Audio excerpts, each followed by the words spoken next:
Types of price elasticity of demand.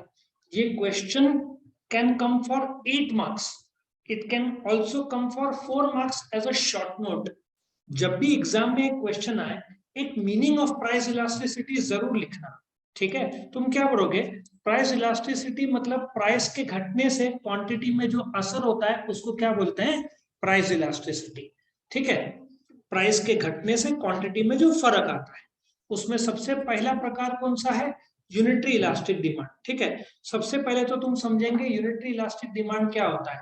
यदि 10% price घटे, ठीक है, कोई भी प्रोडक्ट ले लो, कैडबरी ले लो, 10% तुम्हारा महीने का कंजम्पशन जो भी है, 10% कैडबरी वालों ने प्राइस घटाया तो तुमने अपना कंजम्पशन 10% बढ़ाया, एग्जैक्टली इक्वल। मतलब जैसे सीसॉ, प्राइस जितना घटा उतना ही क्वांटिटी बढ़ा, उसको यूनिटरी इलास्टिक डिमांड बोलते हैं। उसके बाद तुमको ग्राफ ड्रॉ करना है या उसको कर्व भी बोलते हैं। तुम क्या करोगे? एक्स एक्सिस और वाई एक्सिस सोचो। ठीक है ना, ये लॉ ऑफ डिमांड में भी था और इलास्टिसिटी ऑफ डिमांड में भी तुमको मिलेगा। एक्स एक्सिस में वहां पे क्या था? Quantity demand. ऊपर से वाई एक्सिस क्या था? एक लाइन जो नीचे ड्रॉ होती है, पैरेलल नहीं है। सो ये तुम ड्रॉ करोगे। उसके बाद क्या बोलोगे? ये ओरिजिनल प्राइस है ओपी, ये ओरिजिनल क्वांटिटी है ओक्यू। ठीक है, ओरिजिनल हमेशा पी मतलब P0 ओरिजिनल, उसके बाद P1 P2 ऐसे चेंज होता है। नाउ तुम देखोगे P से P1 नीचे की तरफ आ रहा है और Q1। नाउ तुमको केयर ऐसे लेना है, जब तुम ड्रॉ करोगे इधर तुमने 1 सेंटीमीटर P और P1 के बीच में रखा, तो Q और Q1 के बीच में भी तुम्हारा डिस्टेंस 1 सेंटीमीटर होना चाहिए। इसका मतलब कि जो 10% प्राइस घटा यदि, तो एग्जैक्ट 10% बढ़ता है। ठीक है, ये कर्व को हम क्या बोलेंगे? DD curve. और ये तुम्हारा ओरिजिनल इक्विलिब्रियम पॉइंट था, ये तुम्हारा नया इक्विलिब्रियम पॉइंट है जिसको हम E1 बोलेंगे। और ये जो तुम देखोगे, जो प्राइस घट रहा है 10%, ठीक है, उसके वजह से तुम्हारा क्वांटिटी 10% एग्जैक्टली इक्वली बढ़ रहा है, तो इसको हम यूनिटरी इलास्टिक डिमांड बोलेंगे। और इसका जो कैसे बताते हैं मैथमेटिकल फॉर्म में, E मतलब इलास्टिसिटी, P मतलब price elastic, is equal to 1। ये डिनोट ऐसे करते हैं। ठीक है ना, EP is equal to 1। EP मतलब price elasticity is equal to 1, मतलब वो यूनिटरी इलास्टिक डिमांड होगा। कि यदि 10% प्राइस, मैं 10% का 20 भी कर सकता हूँ, 20% प्राइस घटा और 20% क्वांटिटी बढ़ा, मतलब equal. You can make it 5 या 10, जो भी है। समझ में है सबको यूनिटरी इलास्टिक डिमांड? दूसरा प्रकार को हम बोलेंगे रिलेटिवली इलास्टिक डिमांड। पहले हम मीनिंग समझेंगे।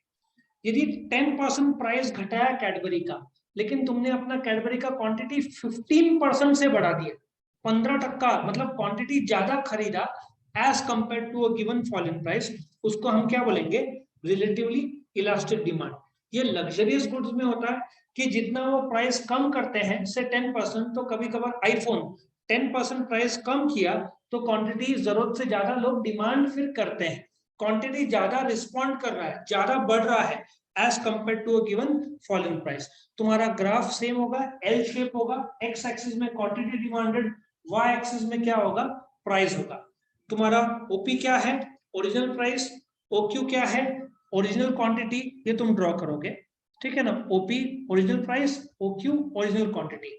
अब जब तुम ड्रॉ करोगे तो केयर लेना, यदि तुम्हारा P1 दोनों के बीच का डिस्टेंस 1 सेंटीमीटर है, तो Q से Q1 के बीच में डिफरेंस 1.5 या 2 सेंटीमीटर कर देना, क्योंकि क्वांटिटी ज्यादा रिस्पॉन्ड कर रहा है ना। और इसको हम रिलेटिवली इलास्टिक डिमांड बोलेंगे। देखो, जो डीडी का कर्व है थोड़ा सा साइडवेज जा रहा है, जैसे ही वो जितना ज्यादा स्लैंटिंग रहेगा उतना ज्यादा इलास्टिक रहेगा, जितना ज्यादा नैरो रहेगा उतना इलास्टिक कम होते जाता है।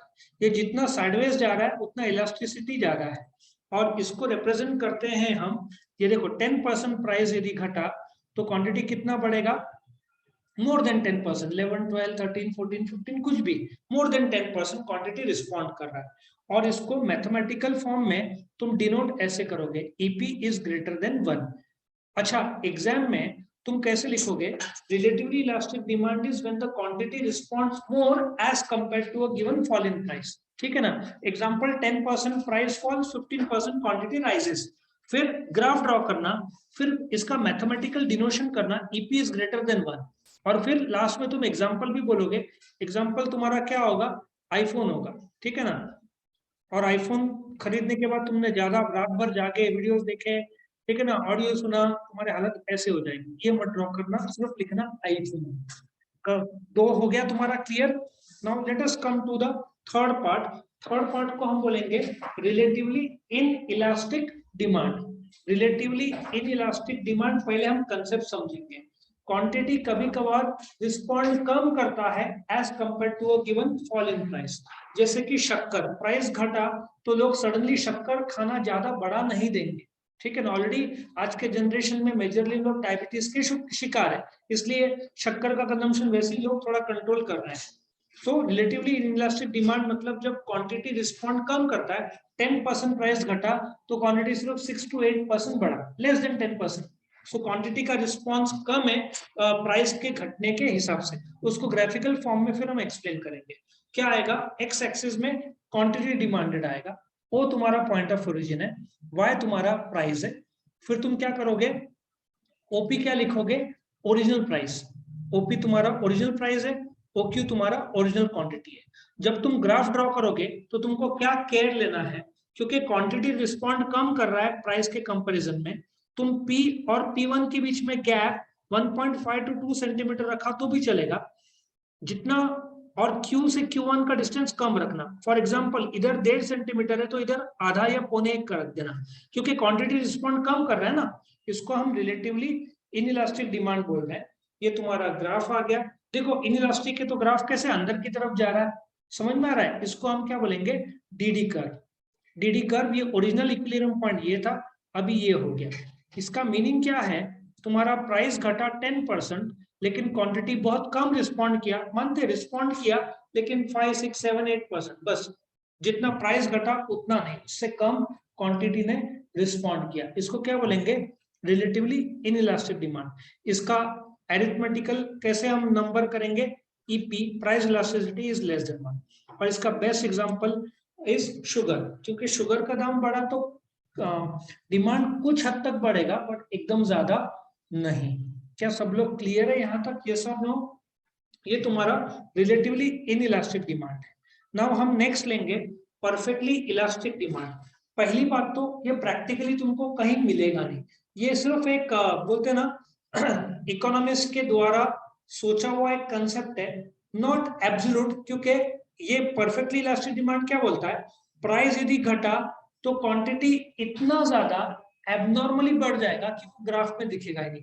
इसलिए इसका जो डिराइवेशन है इन्फिनिटी, डिमांड एबनॉर्मली इनफाइनाइट तरीके से बढ़ जाएगा, जो आज के जनरेशन में मिलता नहीं है। बट दो एग्जांपल्स जो नजदीक आते हैं वो मैं तुमको बताऊंगा।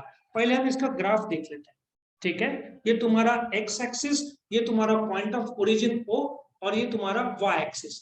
एक्स एक्सिस में क्या दिया हुआ है, क्वांटिटी डिमांडेड, वाई एक्सिस में क्या दिया हुआ है, प्राइस। नाउ क्या होता है, ये जो ओपी प्राइस है, ठीक है, ये कर्व है। नाउ नॉर्मली तुम इसको एक और प्रकार से बना सकते हो, ये ओरिजिनल डिमांड कर्व है।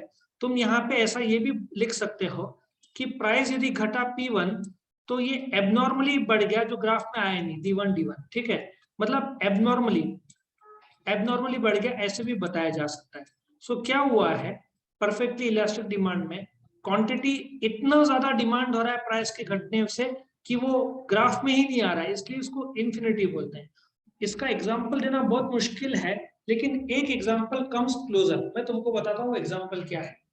एक कंपनी थी फ्रीडम 251, ठीक है ना, I think Ringing Bells company थी। उन लोगों ने प्रोडक्ट का नाम फ्रीडम 251 रखा था।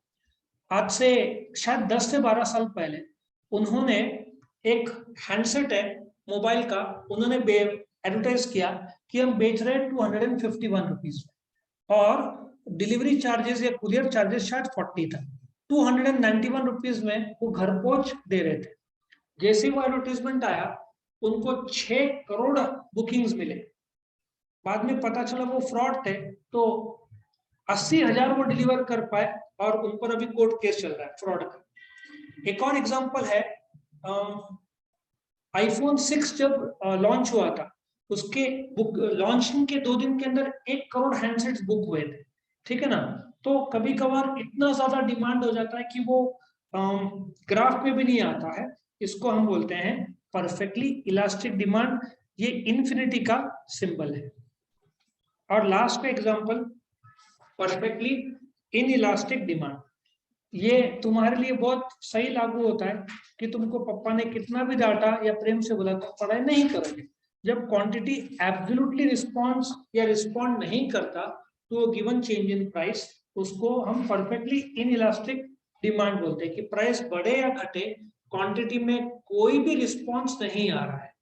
तुम हर बार properly x axis O point of origin, y axis, x axis को क्वांटिटी डिमांडेड, वाई एक्सिस को प्राइस, ये सब प्रॉपरली बोलोगे, ठीक है। और तुम देखो प्राइस ये रहा तुम्हारे सामने, प्राइस बढ़ रहा है या घट रहा है, क्वांटिटी उतना का उतना ही है। कोई मुझे एग्जांपल दे सकता है इसका? सॉल्ट बेस्ट एग्जांपल है। ईपी इज इक्वल टू 0 क्योंकि क्वांटिटी रिस्पॉन्ड नहीं कर रहा है, और इसका सबसे बेस्ट एग्जांपल माना जाएगा सॉल्ट।